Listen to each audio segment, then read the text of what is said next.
Hello વિદ્યાર્થી મિત્રો, તો પછી કેમ છો તમે બધા? મજામાં જ હશો.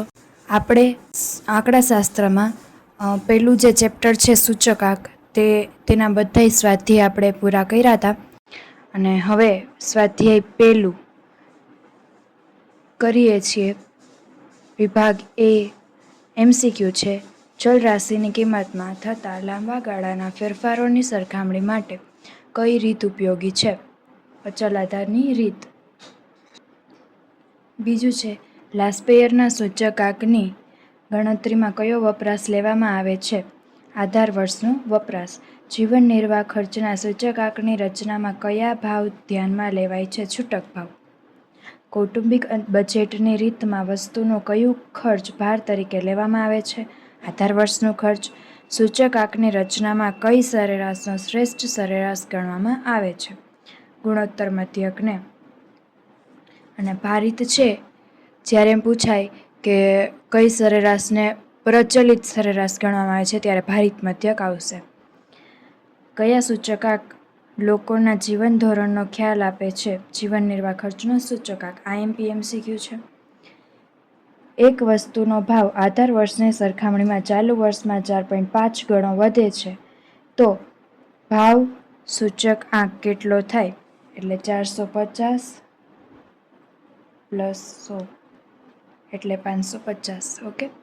જો આધાર વર્ષ 2015ના સાપેક્ષ વર્ષ 2016માં નાણાંની ખરીદ શક્તિ 0.75 હોય તો વર્ષ 2016 માટે ભાવનો સૂચકાંક કેટલો હોય? 133.33. જો વર્ષ 2010ના સાપેક્ષમાં વર્ષ 2016નો એક વર્ગના લોકોના જીવન નિર્વાહ ખર્ચનો સૂચકાંક 200 થાય તો નીચેના પૈકી કયું વિધાન સાચું છે? નાણાંની ખરીદ શક્તિ ₹0.5 છે. જો IP બરાબર IF હોય તો નીચેના પૈકી કયું વિધાન સાચું છે? IF બરાબર IP બરાબર IL. જો વર્ષ 2013 માટે એક વર્ગના કુટુંબની ખર્ચપાત્ર સરેરાશ આવક ₹20,000 હોય અને જો તે વર્ગનો 2013ના વર્ષના આધારે 2015ના વર્ષ માટેનો જીવન નિર્વાહ ખર્ચનો સૂચકાંક 130 હોય તો 2015ના વર્ષ માટે આ વર્ગમાં કૌટુંબિક ખર્ચપાત્ર સરેરાશ આવક કેટલી થાય? 26,000. પાસેના સૂચકાંકનું સૂત્ર મેળવવા વસ્તુઓના ભાવ સાપેક્ષ P1/P0 ને ખર્ચનો કયો ભાર આપવામાં આવે છે? P0 Q0. ત્યારબાદ વિભાગ બી. પહેલો પ્રશ્ન, ભાવ સાપેક્ષ એટલે શું? આધાર વર્ષની સરખામણીમાં ચાલુ વર્ષમાં થતા ભાવના ટકાવારી ફેરફારને ભાવ સાપેક્ષ કહે છે. તેને સૂચકાંક I પણ કહે છે. બીજો પ્રશ્ન છે, ચલ રાશિમાં બે ભિન્ન સમયે થતા ફેરફારો સરખાવવા માટે કઈ રીતનો ઉપયોગ કરવો વધુ અનુકૂળ છે? બે રીત છે, નિરપેક્ષ અને સાપેક્ષ. ગુણોત્તરની રીત આદર્શ ગણાય છે, પરંતુ તફાવતની રીત વધુ અનુકૂળ છે. ત્રીજો પ્રશ્ન છે, એક વસ્તુ માટે જથ્થાનો કોઈ એક વર્ષનો સૂચકાંક 130 હોય તો તેનું અર્થઘટન કરો. અર્થઘટન એટલે -100 કરવાના બરાબર 30% વધારો. આધાર વર્ષ એટલે શું? જ્યારે કોઈ વસ્તુના ભાવમાં થતા ફેરફારને ભૂતકાળના કોઈ નિશ્ચિત વર્ષના તે જ વસ્તુના ભાવ સાથે સરખાવવામાં આવે છે ત્યારે તે નિશ્ચિત વર્ષને આધાર વર્ષ કહે છે. છઠ્ઠો પ્રશ્ન છે, સૂચકાંકની વ્યાખ્યા આપો. પાંચમો પ્રશ્ન છે, પરંપરિત આધારના સૂચકાંકનું અચલ આધારના સૂચકાંકમાં પરિવર્તન કરવાનું સૂત્ર લખો. અચલ આધારે સૂચકાંક બરાબર ચાલુ વર્ષનો પરંપરિત સૂચકાંક ગુણ્યા અગાઉના વર્ષનો અચલ સૂચકાંક છેદમાં 100. છઠ્ઠો પ્રશ્ન છે, સૂચકાંકની વ્યાખ્યા. આધાર વર્ષની સરખામણીમાં ચાલુ વર્ષે વસ્તુના ભાવમાં થતો સાપેક્ષ ટકાવારી ફેરફાર સૂચકાંક કહે છે. સાતમો પ્રશ્ન છે, જીવન નિર્વાહ ખર્ચના સૂચકાંકની વ્યાખ્યા આપો. સમાજના કોઈ એક વર્ગના લોકોના કોઈ એક સમયે જીવન નિર્વાહ ખર્ચમાં આધાર વર્ષની સરખામણીમાં ચાલુ વર્ષે થતા સાપેક્ષ ટકાવારી ફેરફાર દર્શાવતા આંકને જીવન નિર્વાહ ખર્ચનો સૂચકાંક કહેવામાં આવે છે. આઠમો પ્રશ્ન છે, ભાર એટલે શું? સૂચકાંકની રચનામાં પસંદ થયેલી વસ્તુઓના તેમના મહત્વના પ્રમાણમાં જે આંક નક્કી કરવામાં આવે છે તેને વસ્તુનો ભાર કહે છે. 9મો પ્રશ્ન છે, ગર્ભિત ભાર કોને કહેવાય? વસ્તુની પસંદગીમાં ભાર સમાયેલ હોય છે અને જે સંખ્યામાં દર્શાવી શકાય નહીં તેવા ભાર આપવાની આ પરોક્ષ રીતને ગર્ભિત ભાર કહે છે. 10મો પ્રશ્ન છે, સૂચકાંકના અગત્યના મૂળભૂત પરીક્ષણોના નામ આપો. 2 પરીક્ષણો છે, કાલ વિપર્યાસ પરીક્ષણ અને પદ વિપર્યાસ પરીક્ષણ. 11મો પ્રશ્ન છે, પરંપરિત આધારની રીતે સૂચકાંક એટલે શું? સૂચકાંકની રચના કરતી વખતે આધાર વર્ષ દર વર્ષે બદલાતું જાય છે તેવા આધાર વર્ષની રીતને પરંપરિત આધારની રીતનો સૂચકાંક કહે છે. 12મું છે, તેલના ભાવનો સૂચકાંક ₹500 છે. આ વિધાન ખરું છે કે ખોટું તે જણાવી. જો ખોટું હોય તો સુધારીને ફરીથી લખો. આ વિધાન ખોટું છે કારણ કે તેલના ભાવનો સૂચકાંક 500 છે તેમ લખાય ₹500 લખાતા નથી. આગળ રૂપિયા આવતા નથી. સૂચકાંકમાં આગળ કોઈ પણ પ્રકારનું એકમ મૂકવામાં આવતું નથી. સૂચકાંક એ સ્વતંત્ર હોય છે. ત્યારબાદ 13મો પ્રશ્ન છે, ફુગાવાનો દર શોધવા માટે કયા સૂચકાંકનો ઉપયોગ કરવામાં આવે છે અને ફુગાવાનો દર શોધવાનું સૂત્ર આપો. જેનો જવાબ પેજ નંબર 44 ઉપર છે. આ છે જવાબ. ફુગાવાના દરનું સૂત્ર છે ચાલુ વર્ષનો જથ્થાબંધ ભાવનો સૂચકાંક અગાઉના વર્ષનો જથ્થાબંધ ભાવનો સૂચકાંક છેદમાં અગાઉના વર્ષનો જથ્થાબંધ ભાવનો સૂચકાંક એને ગુણ્યા 100. આમાં ચાલુ વર્ષનો અને અગાઉના વર્ષનો બંને સૂચકાંક લેવાય છે. 14મું છે, ભારતમાં મોંઘવારી ભથ્થાનો દર શોધવા કયા સૂચકાંકનો ઉપયોગ કરવામાં આવે છે? જીવન નિર્વાહ ખર્ચનો સૂચકાંક. અચલ આધારની રીત અને પરંપરિત આધારની રીત વચ્ચેનો મુખ્ય તફાવત લખો. આ પૂછાય નહીં. જનરલી 1 માર્કમાં અને 2 માર્કમાં પણ પૂછાતું નથી. કઈ પદ્ધતિમાં આધાર વર્ષ પ્રત્યેક વર્ષે બદલાતું રહે છે? પરંપરિત આધારની રીતમાં. સૂચકાંકની રચનામાં કઈ સરેરાશ પ્રચલિત છે? ભારિત મધ્યક. ત્યારબાદ જોઈએ વિભાગ ડી, જેમાં 1 થી 6 પ્રશ્ન જે આપેલા છે પહેલા એ બધા થિયરીના પ્રશ્ન છે. એ આપણે આગળથી જોઈને લખી નાખવાની છે અને થિયરીમાં ખાસ ધ્યાન રાખજો. થિયરીમાં રોકડા માર્ક છે અને થિયરી ખૂબ જ સરળ છે. બરાબર છે. અને હવે આપણે 7મો દાખલો છે જે 8મી રીતનો છે, આપણે ગણી લીધો છે. 8મો દાખલો છે એ પણ આપણે પહેલી રીતમાં ગણી લીધો છે. હવે છે 9મો દાખલો. કોઈ એક કંપનીના શેરના જાન્યુઆરી 2014ને આધારે જુદા જુદા મહિનાના સરેરાશ બંધ ભાવો અંગેના સૂચકાંક નીચે મુજબ છે તે પરથી પરંપરિત આધારે સૂચકાંક ગણો. 3A આ રીતનો આ દાખલાનો સમાવેશ થાય છે. તો આપણે જોઈએ અહીંયા સોલ્યુશનમાં મહિના આપેલા જાન્યુઆરી 2014, ફેબ્રુઆરી, માર્ચ, એપ્રિલ, મે અને જૂન 2014. અચલ સૂચકાંક આપેલા 100, 104, 105, 108, 109 અને 127.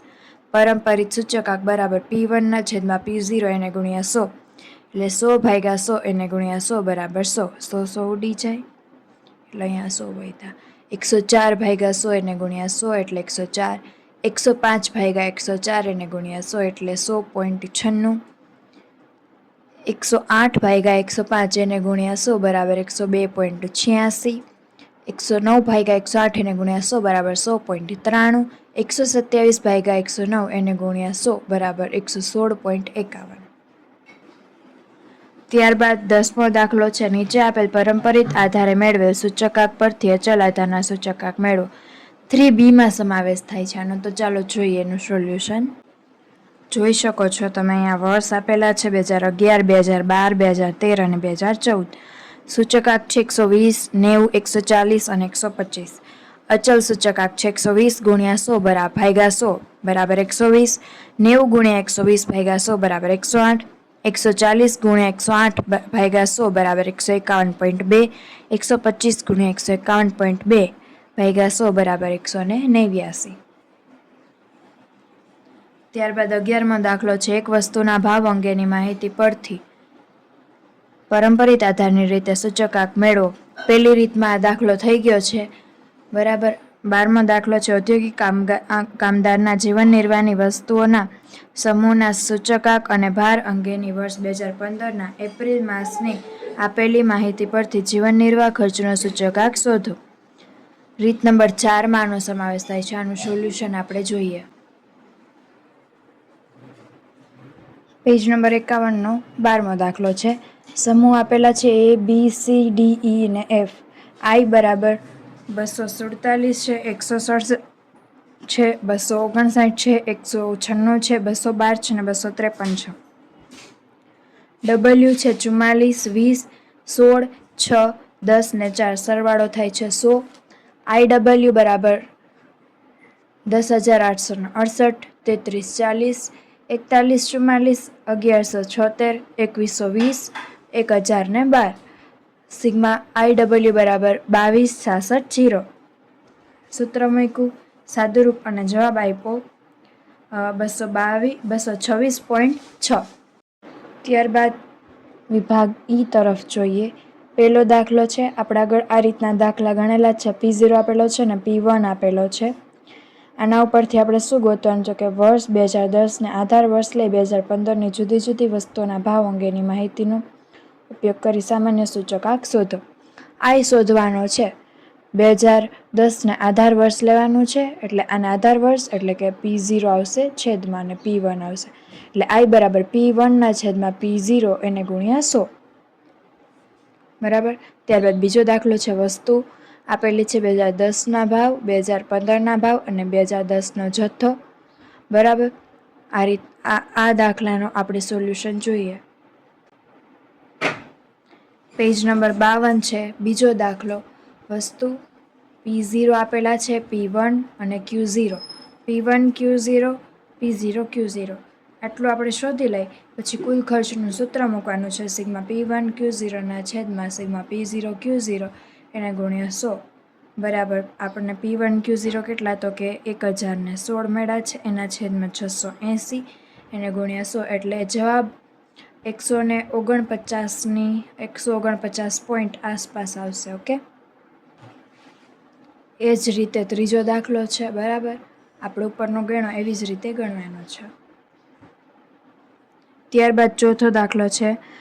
2008ના આધાર વર્ષ તરીકે લઈ અચલ આધારે સૂચકાંક શોધો. વર્ષ 2008 અને 2009ના સરેરાશ ભાવને આધારે વર્ષના ભાવ તરીકે લઈ સૂચકાંક શોધો. બે રીતે સૂચકાંક શોધવાનો છે. પહેલી રીતનો દાખલો છે. આ રીતના દાખલા આપણે આગળ કરેલા છે. બને ત્યાં લગી સ્વાધ્યાયના દાખલા મોઢે કરવાની ટ્રાય કરવાની. એક શહેરના ઔદ્યોગિક પેદાશના જુદા જુદા સમૂહનો સૂચકાંક તથા સમૂહના ભાર નીચે મુજબ આપેલા છે. ઔદ્યોગિક ઉત્પાદનનો સૂચકાંક મેળવો. સમૂહ આપેલા છે. લોખંડથી સિમેન્ટ સુધીના. સૂચકાંક આપેલો છે 390.2, 247.6, 510.2, 403.3, 624.4. ભાર આપેલો છે. સૂચકાંક એટલે I અને W. હવે આપણે IW શોધવાના છે. બરાબર. ભાર આપેલો 30, 31, 18, 17 અને 4. આ બંનેનો ગુણાકાર. અહીંયા આ કોલમ બનાવવાની છે. ત્યારબાદ જે જવાબ આવે તે I બરાબર સિગ્મા IW ના છેદમાં સિગ્મા W બરાબર સાદુરૂપ આપીને જવાબ. આ દાખલો આપણે થઈ ગયો છે 8મી રીતમાં.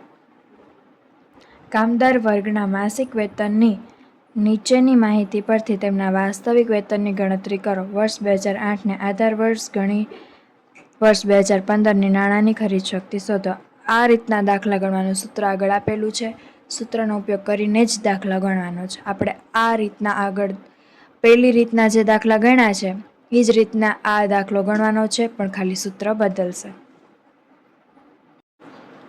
ત્યારબાદ છે વિભાગ F. પહેલો દાખલો છે. નીચેની માહિતીને આધાર વર્ષ 2014 ને આધાર વર્ષ તરીકે લઈ 2015 માટે લાસ્પેર અને પાસેના સૂચકાંકને મેળવો. ઉપરાંત ફિશરનો સૂચકાંક મેળવો અને તેનું અર્થઘટન કરો. બરાબર. વસ્તુ આપેલી છે ઘઉં, ચોખા, તુવેર, દાળ, તેલ. આધાર વર્ષ 2014નો ભાવ અને કુલ ખર્ચ. ચાલુ વર્ષ 2015નો ભાવ અને કુલ ખર્ચ આપેલો છે. હવે એકમ દીઠ ભાવ એટલે આ 0 થયું. અહીંયા બધું 0માં આવશે, અહીંયા બધું 1માં આવશે. ઓકે. એટલે અહીંયા શું આવશે તો કે P0 અને અહીંયા શું આવશે તો કે P0 Q0. અહીંયા આવશે P1 અને અહીંયા આવશે P1 Q1. ઓકે, આ રીતે કોલમ બનાવીને આને 224/16 કરશો એટલે તમને Q0 મળશે અને 270/18 કરશો એટલે તમને Q1 મળશે. એટલે બધી કોલમ મળી જાય પછી સૂત્ર મૂકવાનું લાસ્પેર પાસે અને ફિશરનું અને સાદુરૂપ આપવાનું. આ પણ એ જ રીતનો દાખલો છે. ત્રીજો દાખલો જે 5Bમાં એટલે કે આપણે જે કિલોગ્રામવાળું ને બધું જે કર્યું હતું એમાં આવશે. પહેલું તો કે એકમ છે 20 kilo, quintal, kilo, litre, metre અને ડઝન. હવે અહીંયા શું આપેલું? જથ્થો એટલે Q થાય, ભાવ એટલે P થાય અને જથ્થો એટલે Q અને ભાવ એટલે P. 2013નો જથ્થો એટલે Q0, P0, 15 એટલે Q1, P1. ઓકે, હવે અહીંયા આપણે આપેલા છે 20/5 કરવાના છે. 0.25 આવશે Q0માં.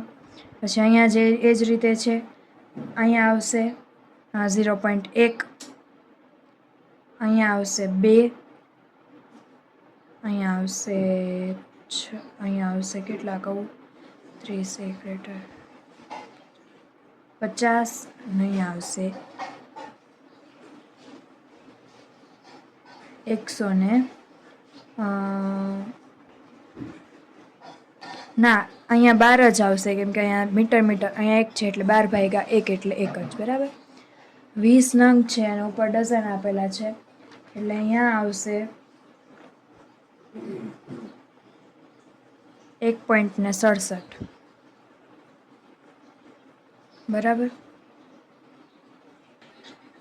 એ જ રીતે આખા કોષ્ટકનું સાદુરૂપ આપીને પછી સૂત્ર મૂકવાનું છે. આપણને આગળ ભલે ખાલી ફિશરનું જ કીધું પણ ફિશરનું સૂત્ર શું છે તો કે IF બરાબર વર્ગમૂળમાં ILN ગુણ્યા IP. એટલે IL અને IP તો જોઈએ જ એટલે IL અને IP શોધીને પછી જ IF શોધવાનું છે. એટલે ત્રણેય જે આપેલા છે જે સૂચકાંક એ શોધવાના તો રહેશે જ.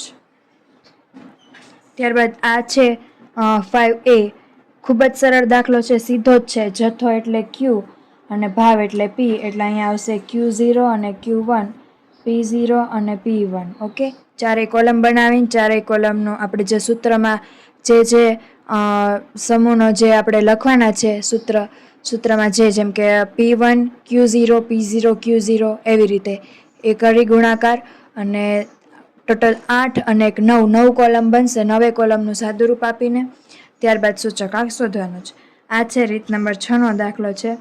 નીચે આપેલી માહિતી પરથી કુલ ખર્ચની રીતે અને કૌટુંબિક અંદાજપત્રની રીતે વર્ષ 2015નો સૂચકાંક ગણો અને બંને સૂચકાંક સમાન છે કે કેમ તે જણાવો. આ રીતના દાખલા આપણે આગળ કરેલા છે. બંને ત્યાં લગી મોઢે દાખલા ગણજો એટલે તમારે પણ પ્રેક્ટિસ થાય અને તમને યાદ રહે અને પરીક્ષામાં તમે કન્ફ્યુઝ ન થાવ કે આ કઈ રીતનો દાખલો છે, કેવી રીતે ગણવાનો છે. બરાબર છે. આ ચોથો દાખલો છે એ ક્યારેય પૂછાતો નથી અને આજ સુધી પૂછાણો પણ નથી એટલે આપણે એ દાખલો સ્કીપ કરશું. હવે અહીંયા શું છે? 7મો દાખલો છે જે ચોથી રીતના જે દાખલા છે એના જેવો જ છે. એક શહેરના વર્ષ 2014ના ઔદ્યોગિક કામદારોના જીવન નિર્વાહની વસ્તુઓનો સૂચકાંક અને ભાર નીચે મુજબ માહિતી આપેલ છે. તે પરથી ઔદ્યોગિક કામદારોનો જીવન નિર્વાહ ખર્ચનો સૂચકાંક. આ કામદારોને વર્ષ 2012માં ચૂકવાતો સરેરાશ માસિક પગાર ₹6,000 હોય તો તેનું હાલનું જીવન ધોરણ ચાલુ રાખવા માટે ચાલુ વર્ષ 2014નો સરેરાશ માસિક પગાર કેટલો હોવો જોઈએ? પેલા સમૂહ આપેલો છે, આધાર વર્ષ 2012નો ભાવ આપેલો છે અને એટલે કે સૂચકાંક, ભાવાંક એટલે સૂચકાંક એટલે I. બરાબર, અને ભાર આપેલો છે. હવે આપણે અહીંયા બનાવ્યું સમૂહનો જે કોલમ છે એ I બરાબર 225, 174, 234, 153 અને 274 છે. બરાબર, ભાર આપેલા છે 42, 8, 12, 18 અને 20. ત્યારબાદ આપણે IWની કોલમ બનાવવાની છે, જેમાં આ બંનેનો ગુણાકાર એટલે 255 ગુણ્યા 42 બરાબર 10,710 છે. 174 ગુણ્યા 8 બરાબર 1392. 234 ગુણ્યા 12 એટલે 2,808. 153 ગુણ્યા 18 એટલે 2,754. 274 ગુણ્યા 20 એટલે 5,480. સિગ્મા IW આપેલો છે. આપણે IWની જે કોલમ બનાવી એનો એના આખી કોલમનો સરવાળો એટલે આવશે અંદાજે 23,144 કે 45 આસપાસ આવશે. ત્યારબાદ સિગ્મા W સરવાળો તો 100 જ આવશે. બરાબર. સાદુરૂપ આપવાનું છે 231.44 જવાબ આવશે. બરાબર. હવે જો 2012માં ચૂકવાતો પગાર 6,000 રૂપિયા હોય તો 2014માં ચૂકવાતો પગાર કેટલો? બરાબર. આપણને અહીં આપ્યું છે એ ઉપરથી આપણે ત્રિરાશિ મૂકવાની એટલે આપણને જવાબ મળશે. એટલે 2012માં ચૂકવાતો પગાર એટલે P0 આવશે અને 2014માં ચૂકવાતો પગાર એટલે P1 આવશે. ત્યારબાદ સૂત્ર મૂકવાનું I બરાબર P1 ગુણ્યા 100 ભાગ્યા P0 એટલે I આપણે આગળ શોધ્યો એટલે 231.44. બરાબર. P1 આપણે ગોતવાનો છે એટલે P1 એમને રાખશું. છેદમાં P0 આપણને આપેલા 6,000 એને ગુણ્યા 100 એટલે 231.44 એને ગુણ્યા 60. 100ના 2 શૂન્ય અને 6,000માંથી 2 શૂન્ય ઉડી જાય એટલે વધ્યા 60. ભાગાકારમાં છે બરાબરની આ બાજુ આવે એટલે ગુણાકારમાં જાય એટલે P1 બરાબર 13,886.4. ત્યારબાદ આ દાખલો છે એ રેર કેસમાં પૂછાય છે. રેરેસ્ટ એટલે આપણે નથી કરતા. બરાબર છે. 9મો દાખલો છે. 4 જુદી જુદી વસ્તુઓના વર્ષ 2014 અને વર્ષ 2015માં એકમ દીઠ ભાવ અને ભાર અંગેની માહિતી નીચે મુજબ આપેલી છે. તે પરથી 2015નો સૂચકાંક ગણો.